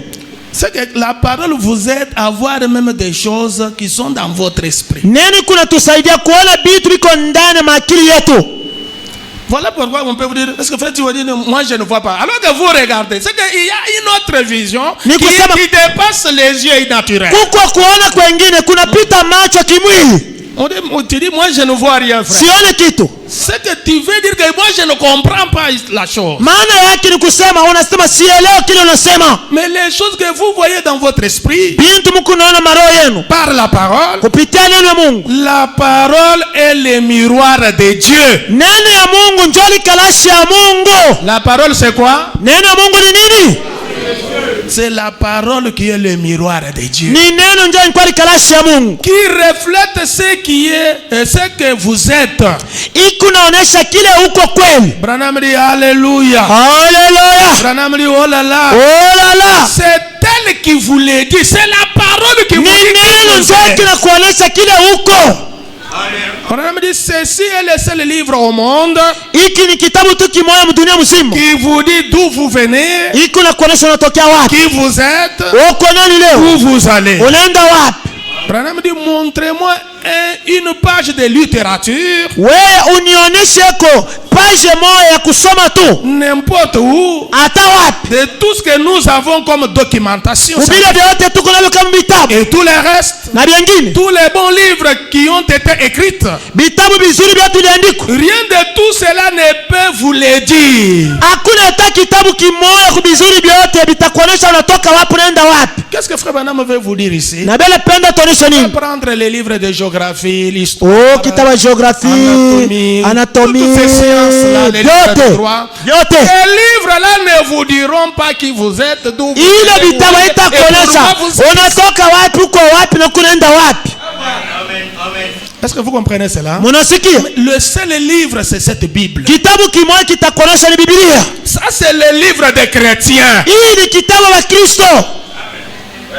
Quand vous voulez faire la médecine, Wakati unapenda kusoma kinganga, vous n'allez pas chercher les livres d'histoire pour lire. hautaenda kutafuta vitabu maandishi uanze kusoma. Non, vous devez chercher les livres qui parlent de la médecine. Unapata kutafuta vitabu viko nasemea Vous allez kinganga. vous approcher de toute cette documentation. Utaanza tafuta vitabu vyote bile. La science médicale. Elimu ya kinganga. Quand vous voulez faire le droit, Wakati unapenda kufanya vous n'allez pas prendre les livres de la médecine à la place des livres de droit. hautaenda kubeba sasa vitabu medicine pa fasi ya droit. Quand vous faites le droit, vous n'allez pas prendre les livres d'agronomie pour lire, pour faire le droit. Non? Wakati unapenda kufanya droit, hautatafuta vitabu mashamba. C'est que vous voulez être. Wewe utatafuta vitabu bila unapenda kuya kesho.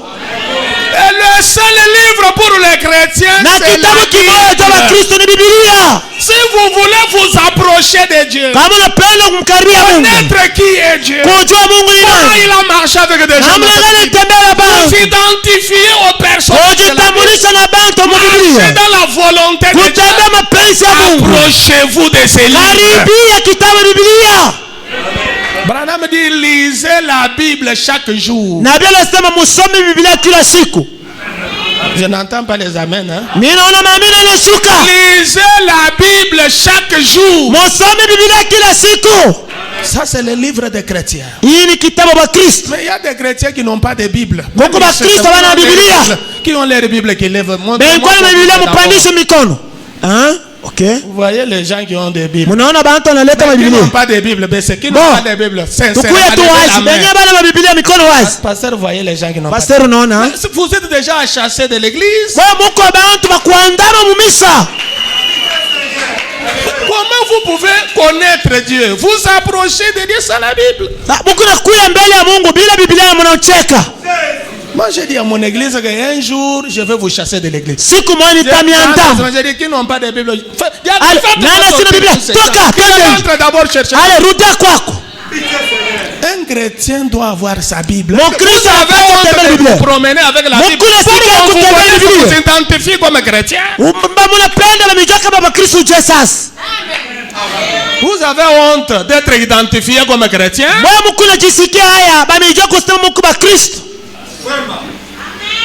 Ayez votre Bible. Branham dit ayez votre Bible, votre bloc-notes, votre recueil de chants.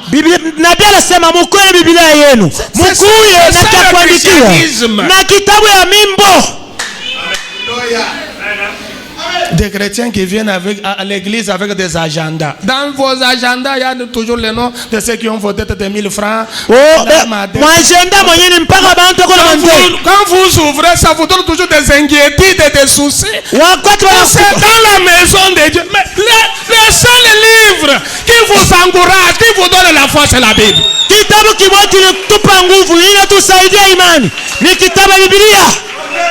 Et ayez la Bible. Allez acheter la Bible.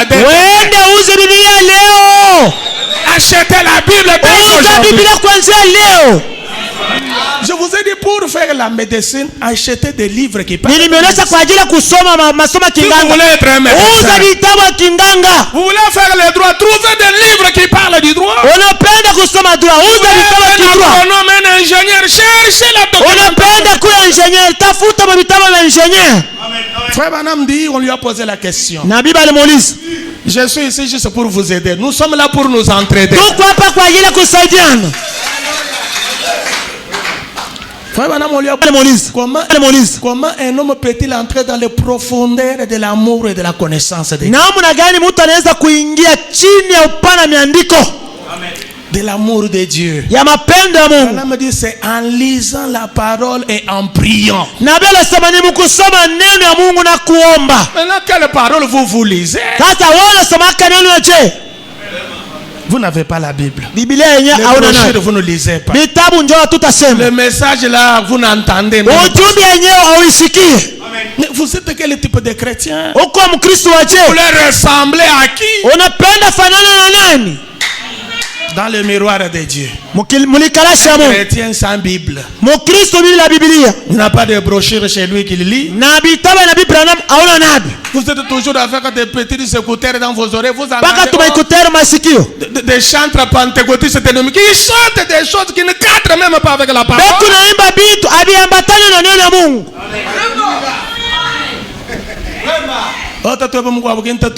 C'est ce que vous entendez.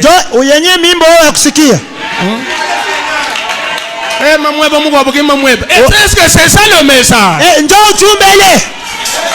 Nous avons un précieux message. La parole. Écoutez la parole. Lisez la parole. Chantez la parole. Et un jour, vous deviendrez la parole. Branham dit on devient ce qu'on mange. Ce que vous mangez chaque jour là. Ce que vous écoutez tout le temps. Ce que vous voyez tout le temps. Un jour vous allez devenir cela. Branham dit il y avait 3 garçons. Dans leur chambre, ils avaient une photo là-bas d'un grand bateau qui naviguait sur l'océan. Il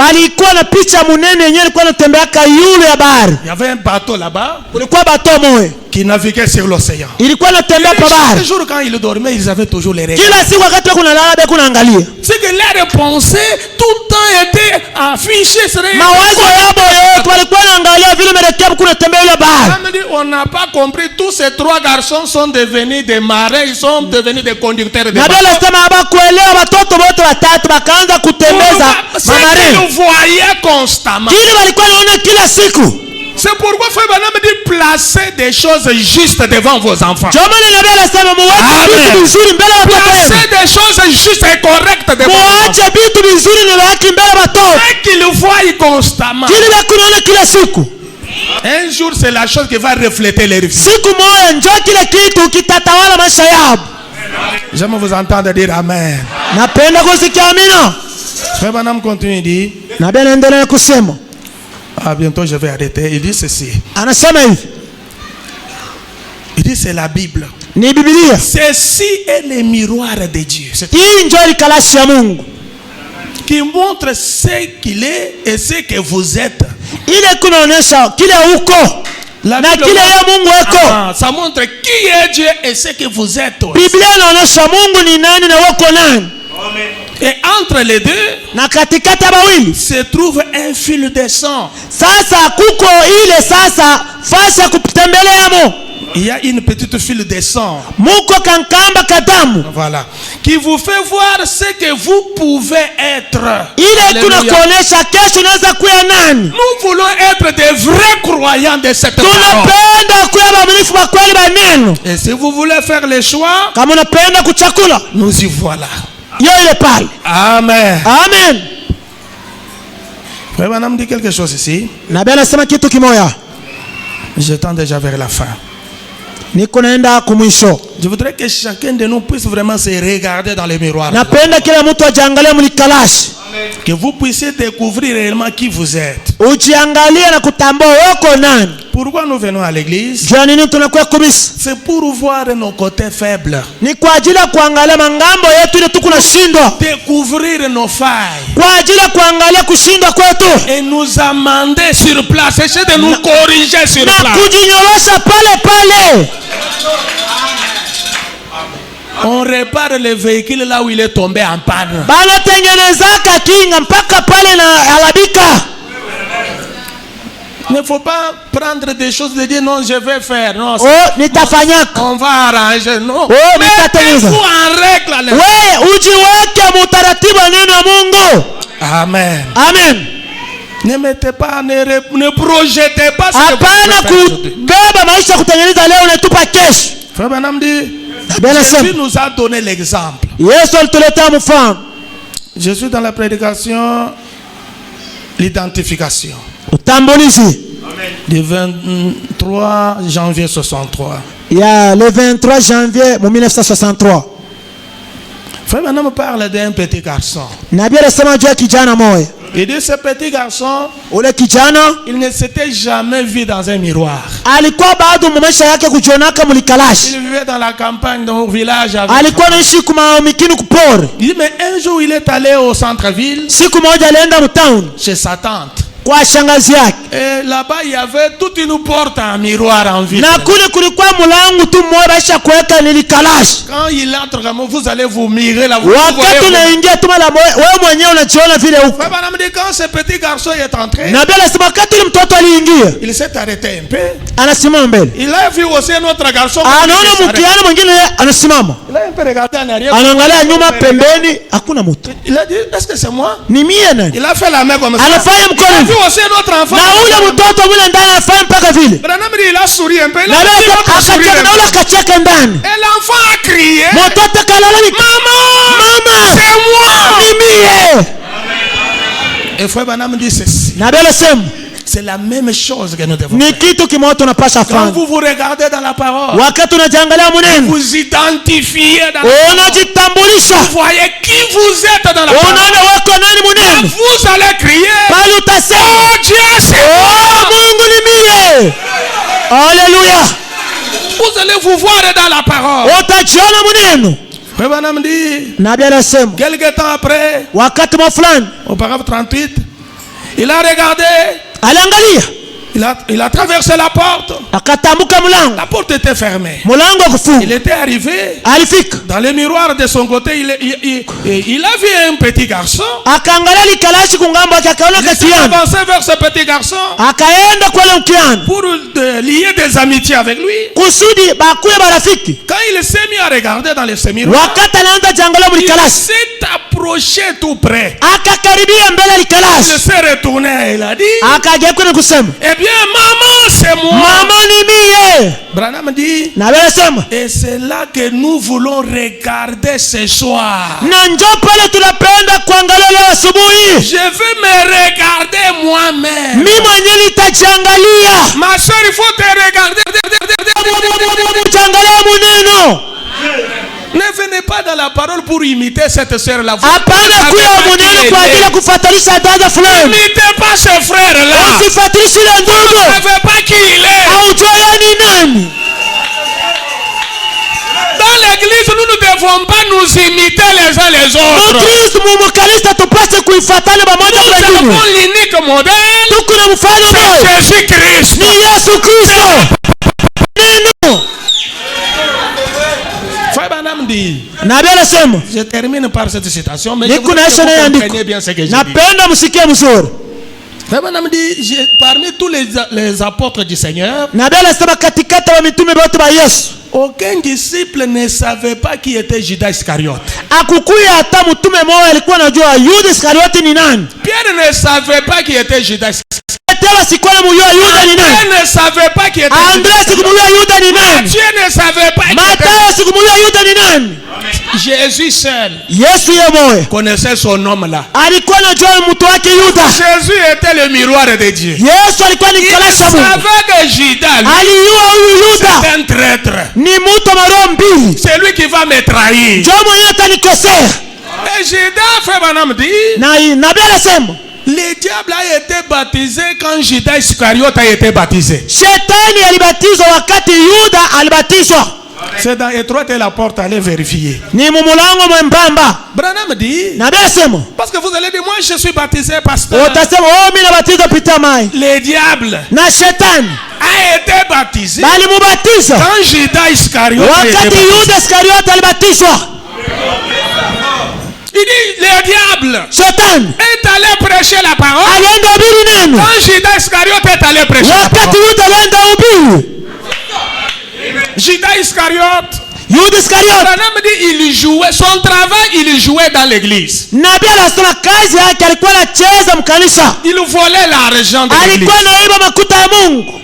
Judas Iscariote, Yuda Iskarioti un apôtre, mtume, l'appel le plus élevé. wito moya yulu sana. Judas Iscariote était choisi par Jésus-Christ lui-même. Yuda Iskarioti Yesu yeye mwenyewe ndio alimchakula. Est-ce que vous comprenez la gravité de la chose? Sasa Mungu naona mwenyewe kitu. Pas un pasteur, pas un prédicateur, mais Jésus, le Dieu du ciel, l'avait lui-même. Yesu yeye mwenyewe anamuita. Il dit, je vous ai choisi, vous les 12 ici. Mimi nilichakula mwa 12. Mais l'un de vous Mmoja katikati est un yenu démon. ni demona. Judas n'avait pas un démon, mais lui-même était un démon. Yuda asikuwa na demona lakini yeye mwenyewe alikuwa ni demona. Parce qu'il y a trois possibilités. C'est par là que je voudrais que vous compreniez. Ni kuku aina tatu napenda msikie. Quelqu'un peut être loin du démon. Mtu anaweza kupakala na demona. On peut chasser cette onction-là. Tunaweza kuandama ile upako Il redevient un chrétien normal. na anakuwa Mkristo kawaida. Quelqu'un peut être possédé d'un démon. Mtu anaweza kutawala na demona. On peut chasser cette possession. Tunaweza kuandama kule kutawaliwa. Mais quand on est, vous êtes un démon. Sasa wakati wewe mwenyewe unageuka unakuwa demona. Là, il n'y a pas de délivrance pour de telles Wale personnes. fungulifu unako.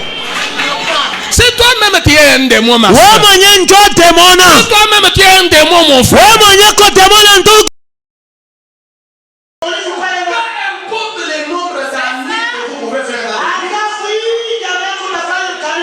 Vous pouvez être pasteur, diacre, administrateur, celle qui prophétise, tout, qui a des visions. Ça ne change pas.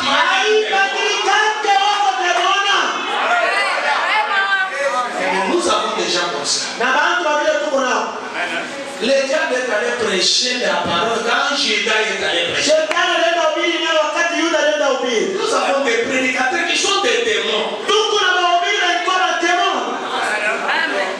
Aujourd'hui, ça m'écoeure personnellement.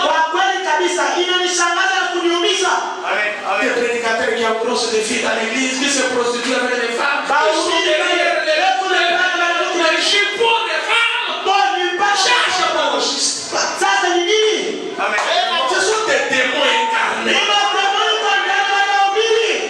Ces démons-là, ils construisent des tabernacles. Ils ont des foules de gens dedans.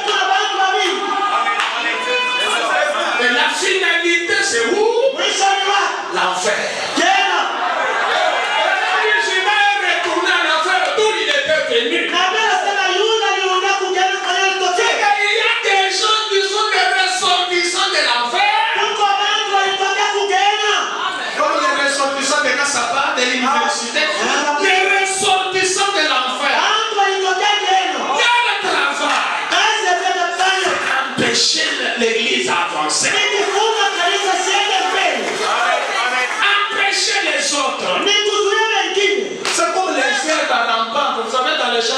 là, il y a des frères dans la part. kuko mayani mbaya lekalaka Il faut seulement un frère d'opérer, mais ça fait Amen. Amen. des heures dans la part. ile mayani lekalaka inasunguluka mingi. Nous avons des frères comme ça, des sœurs comme ça. Bandugu na dada bavile kwa Ils empêchent les autres d'avancer. ekuna zile wengine kwenda mbele. Ils s'empêchent les frères, ils ne payent pas les dettes. Ekuna leo mandeli bandugu kwa abalipe. De telle sorte que l'église devient très froide. On va se confier en qui? Sasa kanisa inakuwa baridi. Banakuwa na kosa nitapanda mtu nani tumaini. Moi, je me suis même dit, je ne peux même pas chercher un travail pour un frère. Parce que ce qu'on récolte aujourd'hui, Mimi nisema leo siwezi kutafuta tena ndugu kazi. Ile ndugu unapata kama ya kuturudishia ni vibaya. il travaille pour quelqu'un. Ce qu'il va faire là-bas, voler, tricher, escroquer, ça va tomber sur vos épaules. On va faire voir l'autre là.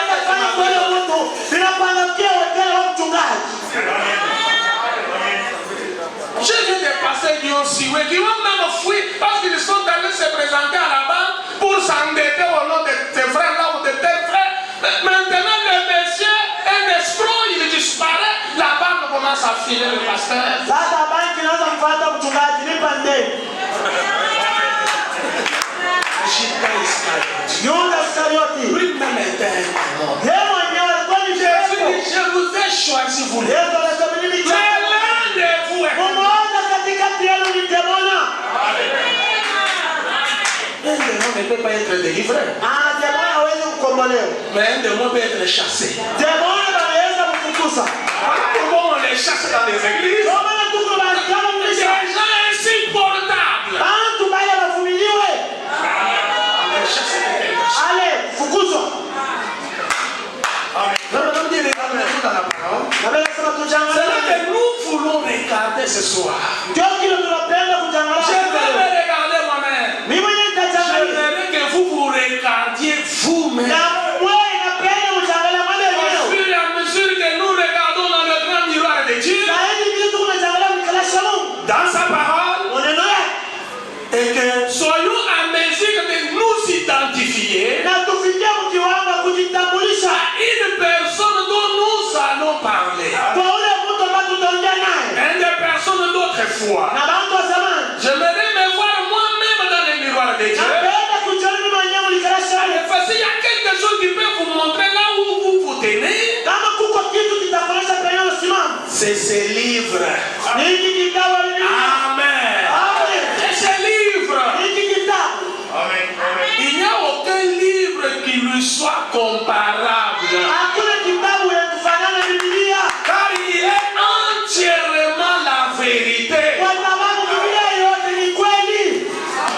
Je ne dis pas que les autres livres ne sont pas vrais. Mimi sisemi vitabu vingine vya la kweli. Mais je sais que celui-ci est vrai. Mimi najua Biblia ni ya kweli. Il est entièrement la vérité. Yote ni kweli. Parce que c'est la parole de Kwa Dieu. sababu ni neno la Mungu. Eh bien, Jésus nous a donné l'exemple Yesu alituletea de mfano. ce que nous devions regarder. Ndio tunapaswa angalia. Lorsqu'il nous a reflété sa vie à travers la parole, Wakati alituonesha maisha yake kupitia neno. ce que nous devions voir.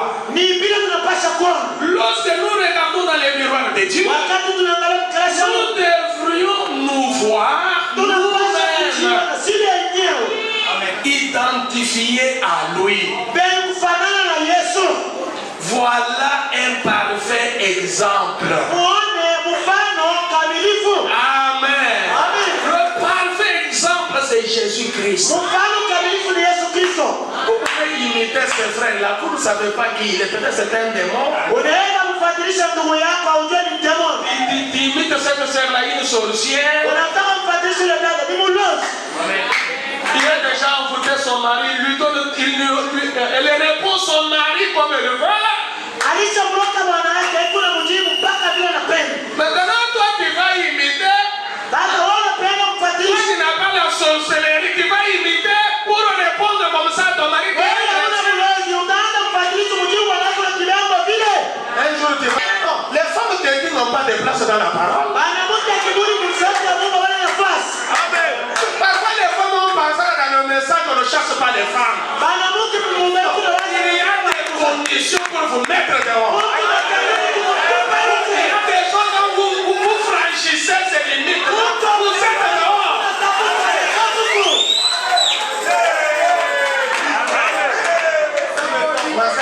Ça, c'est quel message? C'est ça le message de Dieu.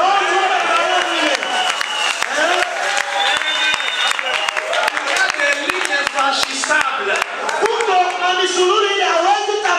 Il y a des lignes infranchissables dans la voie.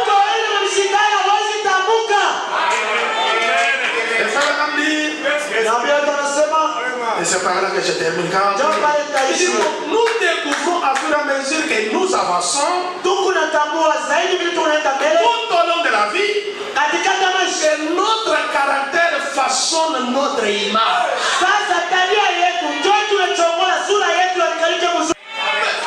Il y a d'autres personnes que vous ne voulez même pas approcher. Pourquoi? C'est à cause de l'atmosphère qu'il crée quand il vient auprès. Quelqu'un qui vient qu'il ne faut pas que des femmes, qu'il ne faut pas que de l'argent, qu'il ne faut pas que de la politique, il ne faut pas que des histoires de la terre. Rien qui édifie. Madame dit, vous avez vu des gens dont vous n'aimez pas leur compagnie. Il y a dans ce caractère quelque chose qui fait que vous aimez être à côté de ces gens. En effet, chaque personne est un petit dynamo. Il donne un peu de l'énergie. Il dit en soi, vous créez une atmosphère. Et puis vous avez vu des gens qui étaient des nobles personnes. Mais pourtant vous êtes toujours content de vous éloigner d'eux. Le fait qu'il crée une de ces atmosphères là où vous êtes, il n'y a rien à redire à leur sujet. Ce sont des braves gens, mais ils n'aiment vraiment pas cette atmosphère dans laquelle ils sont. Leur caractère fait ce qu'ils sont. Leur caractère fait ce qu'ils sont. Ça les rend tels qu'ils sont. Amen. Alors vous comprenez, nous venons dans la parole pour que la parole nous taille et nous façonne. Que la parole enlève toutes les imperfections dans notre vie. C'est pourquoi quand vous tournez ce matin le miroir à votre cœur, chacun peut découvrir réellement qui il est. Amen. Mais Dieu nous a donné un modèle. Jésus-Christ est ce modèle-là. William Branham est ce modèle-là. Les saints de cette ville sont ces modèles-là. Et nous devons nous identifier et refléter réellement la vie de Christ. Cette vie de Christ qu'ils ont manifestée. La parole de Dieu, la Bible, c'est notre miroir. C'est le Seigneur de nous bénisse.